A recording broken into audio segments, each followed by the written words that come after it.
I was 17 the first time I saw my name printed on a court docket. State of California versus Jamal Rivera. Just like that, I became a case number, not a person. I walked into that courtroom already convicted in their eyes. Grand theft auto, drug possession with intent to distribute, and resisting arrest. If the jury went with the prosecution's story, I was looking at 15 years. 15. More than I'd been alive. I remember the way the bailiff looked at me, like he'd seen my kind 1,000 times before and didn't need to see me again. I wasn't wearing an orange jumpsuit because I made bail, but I may as well have been. The courtroom was cold in that way that makes you feel small, like a kid in the wrong house, pretending you belong there. The judge sat high on her bench like she was carved out of stone. Judge Catherine Doyle. I'd read about her before, reputation for swift justice, and a conviction rate that prosecutors loved. She didn't even look up at me when she called the case. Her voice was flat, mechanical. The jury didn't make eye contact. Most of them looked tired. A couple seemed annoyed to be there. One guy kept glancing at his watch like this was just a long meeting he wanted to escape. No one cared who I was. Just another brown kid from South Central caught doing something dumb and dangerous. The prosecutor was the only one who seemed fully awake. Vincent Bailey. Late 40s, expensive suit, practice confidence. The way he looked at me wasn't angry, it was dismissive, like this was a done deal. I was just a line item in his morning workload. He stood with the calm energy of someone already counting the win. They said I'd been caught fleeing from a stolen BMW. That there were drugs in the glove box, cocaine, packaged and ready. That a witness saw me near the car earlier that day. That my phone's GPS placed me close to the scene. Their narrative was clean, simple, and devastating. And in the eyes of that room, that was enough. I felt all of them judging me before the evidence was even presented. The way the clerk eyed me when I handed over my ID. The whispering in the gallery, some strangers, some people from the neighborhood, maybe even kids I went to school with once upon a time. I could hear pieces of it. He's done. The kid looks guilty, typical. There was no room for the possibility that I might not have done it. That maybe I didn't fit the story they'd already written in their heads. But the truth? I wasn't afraid.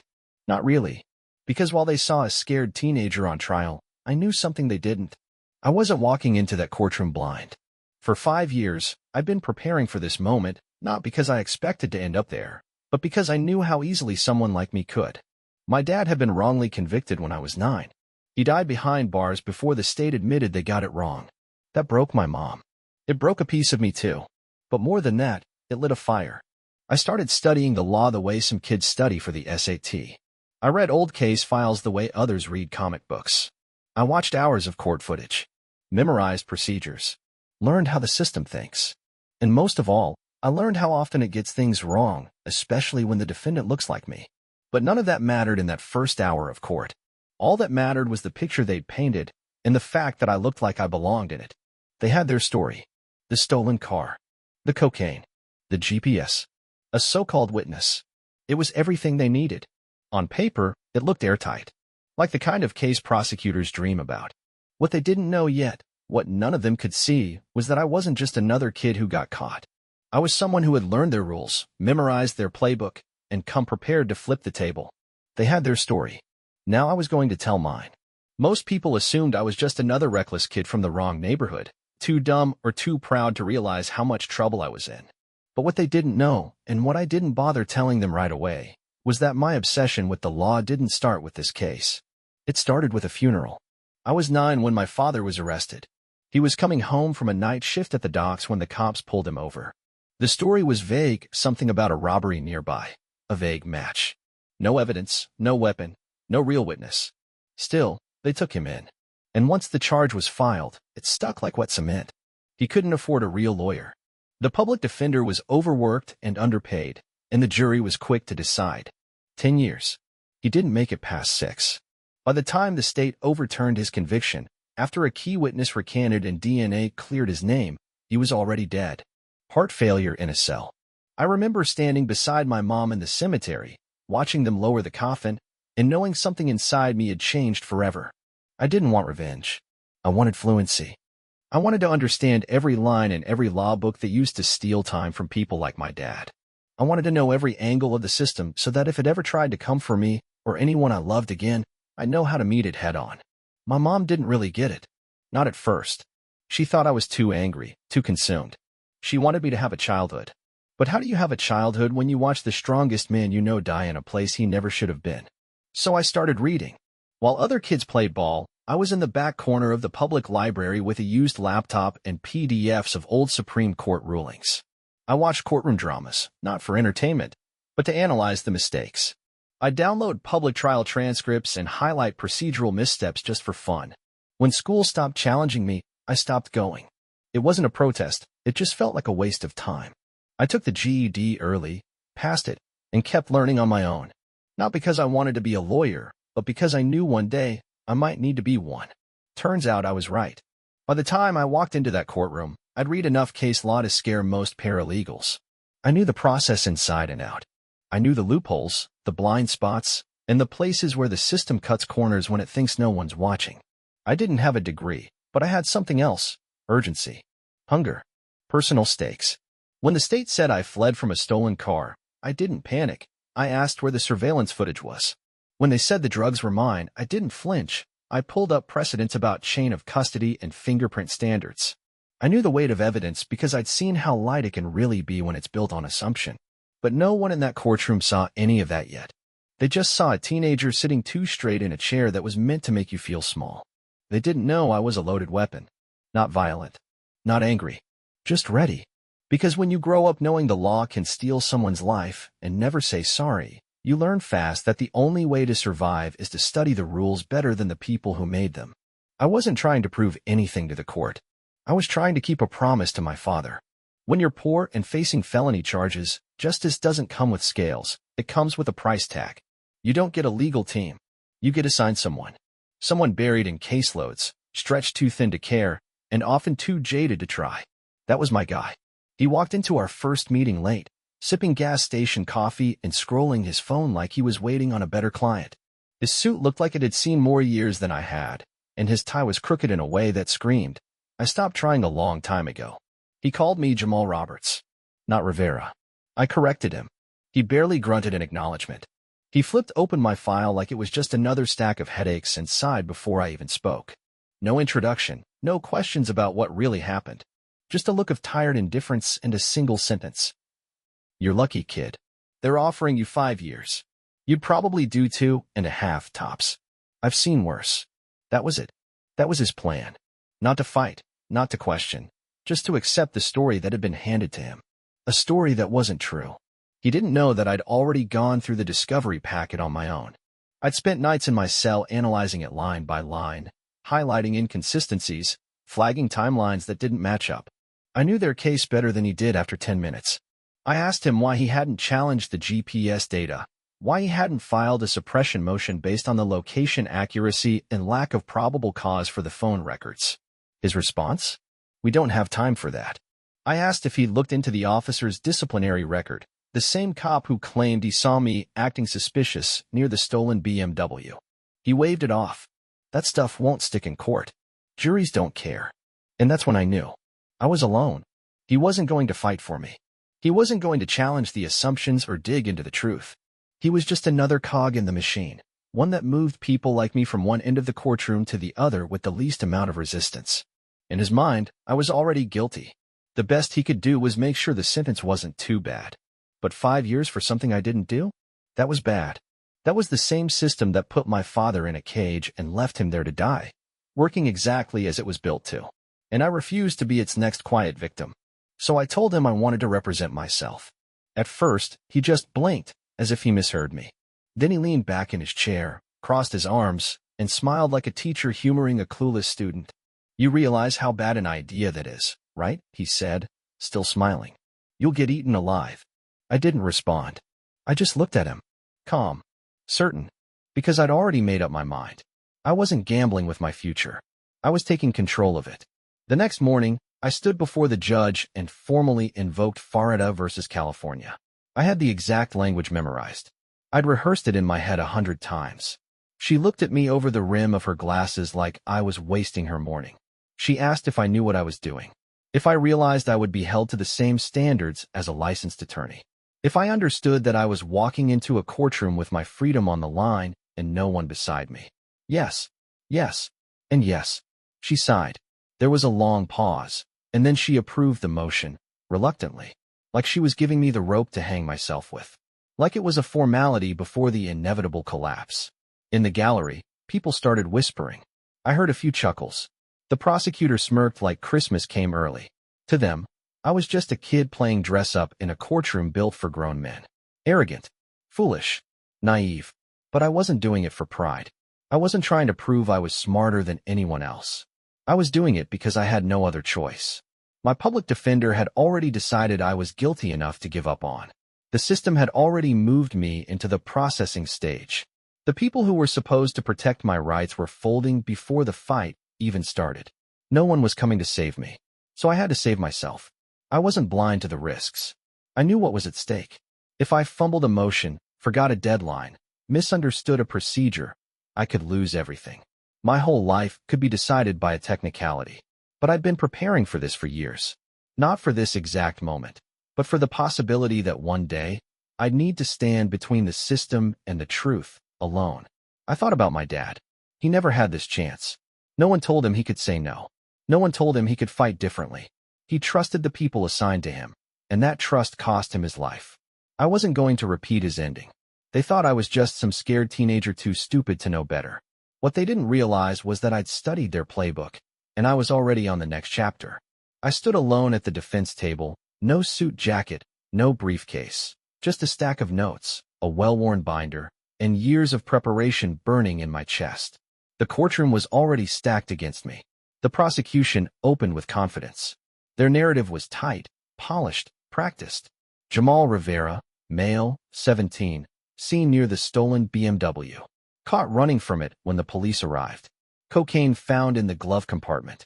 GPS data placing his phone in the area earlier that day. One witness. One arresting officer. One clear path to conviction. It was clean. Too clean. They always make it sound clean when they think the defendant won't push back. I didn't object during the opening statements. I wanted them to think I was in over my head. Let them get comfortable. Overconfident. Because the truth was, their story had cracks. Cracks that I'd been staring at for weeks. When it was my turn, I didn't pace or speak with theatrical flair. I wasn't trying to impress anyone. I was trying to survive. I started with the GPS. They'd claimed my phone placed me near the scene of the crime at 4:42 p.m. But when you dig into the records, and I had, thoroughly, you realize the data came from tower triangulation, not satellite GPS. That means it placed my phone within a 1-mile radius of the crime scene. 1 mile? In a dense area like South Central LA, that might as well be a football field. I pulled out maps, printed satellite overlays, and coverage charts. I cited 3 prior cases where triangulation was deemed insufficient to place a suspect at a scene without corroborating data. I showed that my phone had pinged the same tower during the time I was working my part-time job at the rec center, cleaning floors, emptying trash, and clocking in on a digital timesheet. Then I submitted the footage. Security camera footage from the rec center, time-stamped and dated, showed me sweeping the lobby at 4:40 p.m., 2 minutes before the supposed proximity ping. Silence.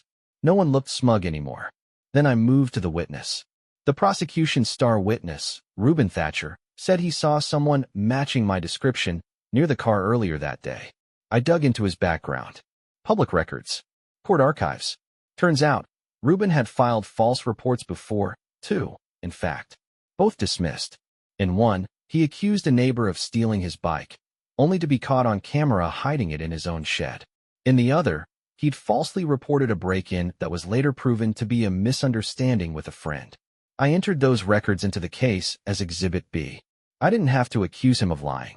I just had to make the jury wonder if he could be. And then came the drugs.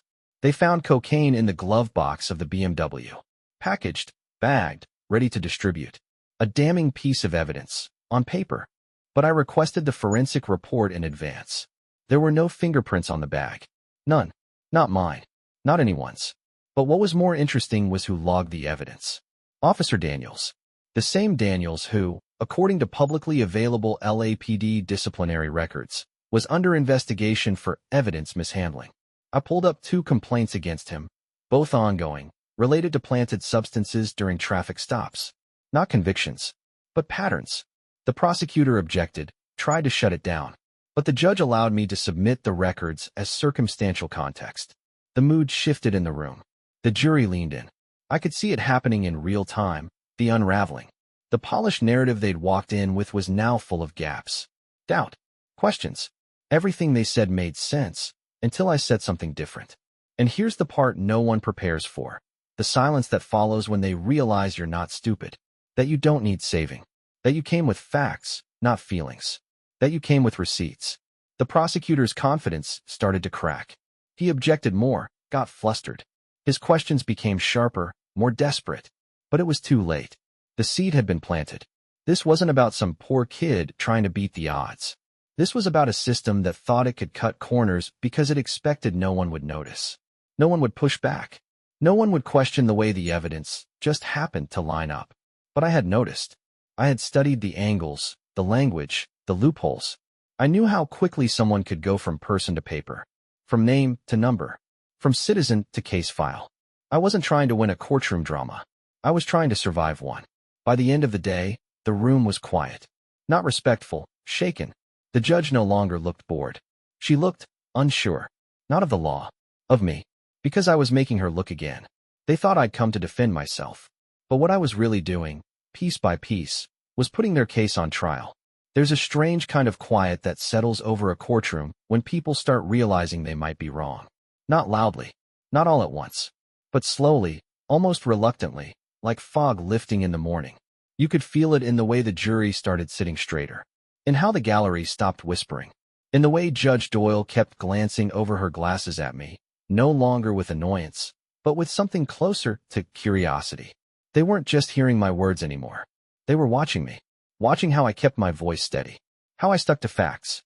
How I never once tried to charm or beg or sway with emotion. I wasn't trying to be likable. I was trying to be undeniable. And that's what started to unnerve them. Because for the first time, they had to ask themselves a question they weren't prepared for. What if this kid actually knows what he's doing? The prosecutor felt it too. His tone changed. He got sharper, more aggressive in cross-examination. He started trying to trap me, throw out complex legal jargon to confuse me. But I matched him, step for step. He'd reference a ruling, I'd cite the appeal. He'd pull out an exhibit, I'd point out the chain of custody flaws. He raised his voice, I lowered mine. Calmly, deliberately, because I knew something he didn't. Desperation is loud. Confidence is quiet. He asked me why I didn't run when the police pulled up. I told him I did, but not from the crime. From the situation. Because when you're 17, brown-skinned, and standing near a car you didn't steal, with no one to vouch for you in the moment, running sometimes feels safer than standing still. He didn't like that answer. But the jury listened to it. Especially the black woman on the far left. The one who hadn't said a word, but whose eyes had gone from disinterest to quiet fire. She saw me. I felt it. She wasn't just listening to my case. She was remembering something. Maybe a nephew, a student, a son. I don't know. But she was with me now. And then there was Judge Doyle. Her posture changed. Less rigid. Less distant. She started pausing after objections, actually thinking instead of defaulting to the prosecution. Her face didn't soften. She wasn't that kind of judge, but there was a tension there, like something was unraveling just behind her eyes. Because the system she'd sworn to uphold was now being questioned by someone she never expected. A teenage defendant with no law degree and no legal team. Just the truth and the stubbornness to defend it. At one point, during a break, I caught her watching me, not just as a judge watches a case, but like a person wondering how they missed something. Maybe wondering how many other kids like me never got the chance to speak up before getting swallowed whole. I didn't know if she was rooting for me, but I knew she wasn't rooting against me anymore. And that was enough. The prosecution tried one last Hail Mary, a late request to introduce a photo of me from 2 years ago, shirtless, throwing up peace signs with some guys outside a liquor store, trying to paint me as the type who would do this sort of thing. I objected. Not angrily. Not emotionally. Just directly. Relevance, Your Honor. She paused. Looked at the photo. Looked at me. Objection sustained. That moment felt like a shift in the earth. Because that photo wasn't just a tactic. It was a test. A test to see if the courtroom still saw me as a stereotype, or as a person. And for the first time, they chose the person. That day ended with no ruling. No dramatic gavel slam. But something bigger happened, something I could feel in my bones. The courtroom had changed. The jury had changed. The judge had changed. And I had changed too, because I'd walked in hoping just to survive. But now, I realized something else. I was winning. Not just the case, but the argument behind it. The bigger one. The one no one wanted to say out loud. That this system doesn't always need facts to accuse you. It just needs a face it doesn't trust. There's a specific kind of silence that happens in court right before a verdict. Not just quiet, but stillness, like the walls are holding their breath. We were back in the courtroom 2 days after the closing arguments. I'd barely slept the night before. Not because I was scared. I'd already made peace with whatever happened, but because I knew I'd done everything I could. Every page read, every line memorized, every objection, every rebuttal. I left nothing on the table. But even when you do everything right, you don't always win. Not in court. Not in this system. The jury walked in with their expressions blank and folded shut. No emotion. No tells. Just tired eyes and tightly clasped hands. The judge asked if they'd reached a verdict. They had. The court clerk took the envelope and opened it slowly, like peeling a bandage from a wound. Then he read it aloud. On the charge of grand theft auto, not guilty. A ripple went through the gallery. On the charge of possession with intent to distribute, not guilty. The air shifted. My stomach didn't drop, it rose. On the charge of resisting arrest, not guilty. And just like that, I was free. The room stayed quiet for a second longer than normal, like everyone was waiting for someone to say, just kidding. But the judge didn't. She leaned forward, folded her hands, and looked directly at me. Not past me. At me. She didn't say much. Just nodded once and dismissed the case. But it was the way she nodded that stuck with me. There was no gavel slam. No movie-ending applause. No dramatic tears. Just a moment where the entire courtroom, judge, jury, prosecutors, bailiffs, had to sit with the fact that everything they believed at the beginning was wrong. I looked at the prosecutor. He wouldn't meet my eyes. He shuffled his papers like they might somehow rewrite the ending, like he still couldn't understand how the story got away from him. Because in his world, guys like me don't walk out. We get processed. We get locked away. We disappear into the system and become cautionary tales. But not that day. Outside the courtroom, my mom was waiting. She hadn't been inside, couldn't handle it emotionally, but she'd been parked in the hallway every day like a soldier standing guard. When she saw me step through the doors alone, free, she clutched her purse to her chest and let out a sound I'd never heard before.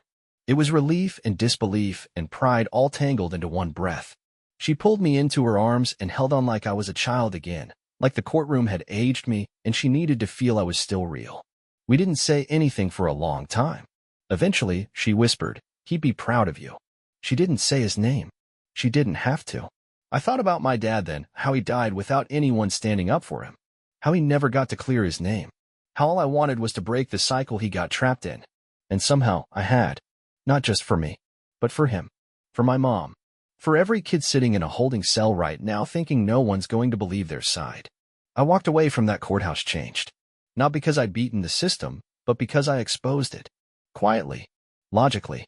Piece by piece. I didn't scream or cry or throw accusations. I didn't need to. All I did was show the truth and force them to look at it. And that, I realized, was the most dangerous thing you can do in a courtroom. Make people see what they've been trained to ignore. That moment stayed with me. Not the verdict itself, but the way the courtroom reacted to it. Some looked shocked. Some looked guilty. A few looked embarrassed. No one apologized. No one said, "We got it wrong." But they knew. They knew. And that was enough for me. Because I hadn't just walked in to clear my name. I walked in to remind them what justice is supposed to look like. Not neat. Not perfect. But fair. And I made them say it out loud. After the courtroom cleared, after the handshakes and the questions and the stares, I went home. Not to celebrate. Just to breathe. My mom made tea. Not to mark the moment, but because she didn't know what else to do. She hovered in the kitchen while I sat at the table, staring at my own hands like they didn't belong to me anymore. They were the same hands that had held case law printouts at midnight. The same hands that scribbled notes by flashlight in juvie. The same hands that had once held my dad's prison letters so tightly the creases never faded. Now, those hands had signed my dismissal papers. I should have felt joy, or relief, or pride. Instead, I felt heavy, like I had just survived something that still hadn't finished happening. It's strange. When you win, they expect you to feel grateful. But I wasn't grateful. I was exhausted. Because I shouldn't have had to do any of it. I shouldn't have needed 5 years of self-taught law and obsessive preparation to avoid a conviction for something I didn't do. I shouldn't have needed to know the language of the system just to keep it from swallowing me whole. I shouldn't have had to be perfect to be believed. But that's what it took. One misstep, I'd be gone. One missed motion, 15 years. One jury member, 2 checked out to care, that would have been it. And that's what scared me most. Not that I almost went to prison, but that someone else will. Because not everyone has the knowledge. Not everyone has the voice. Not everyone gets a second look once the first assumption is made. I was lucky, not in outcome, but in preparation. I had a reason to study this stuff. Most don't. And this system, this slow-moving, assumption-fueled, overworked, under-questioned machine, it relies on that. It thrives on silence. It feeds on broken timelines and overburdened defenders and prosecutors who don't expect to be challenged. The only thing that ever scares it is someone who knows better. That's why I won. Not because I was exceptional, but because I refused to let them treat me like I was disposable. A few days after the trial, a local community paper ran a short story about the case. They called it Unlikely Legal Victory for Local Teen. It ran below the fold. No photo. Just a few paragraphs about how I'd represented myself, beat the charges, and walked free. They missed the point entirely. This wasn't a feel-good underdog story. This was a warning. Because I was never the exception, I was just prepared for a fight I shouldn't have had to wage alone. Now, I'm helping others do the same. I started putting together what I'm calling a survival guide. Simple legal breakdowns, checklists, public resources for people who can't afford a real lawyer but still deserve real defense. It's messy, but it's growing. I answer messages from kids who are scared, confused, trapped. I can't save everyone, but I can show them where the exits are. Because if the courtroom taught me anything, it's this. You don't always need a badge to wield power. And you don't always need a degree to speak the truth. Sometimes, you just need the courage to stand when everyone expects you to fold. I didn't change the system. Not really. It's still there, creaking along, grinding up lives one by one. But for one brief moment, I made it stop. I made it listen. And maybe someone watching that day will carry that memory into the next trial, and the next, and ask better questions next time. I hope so. Because I wasn't just defending myself. I was defending every kid who looks like me, talks like me, gets misjudged like me. And if my story does anything, I hope it reminds people that justice doesn't start in a courtroom. It starts with recognition. It starts with doubt. It starts when someone decides the first story they're told isn't the only one worth hearing. So no, I don't feel lucky. I feel awake. And I'll stay awake, for the ones still sleeping in holding cells tonight. For the ones whose names no one remembers. For the ones who never got a chance to speak. Because silence is where injustice breathes. And now that I know how to speak, I don't plan on stopping.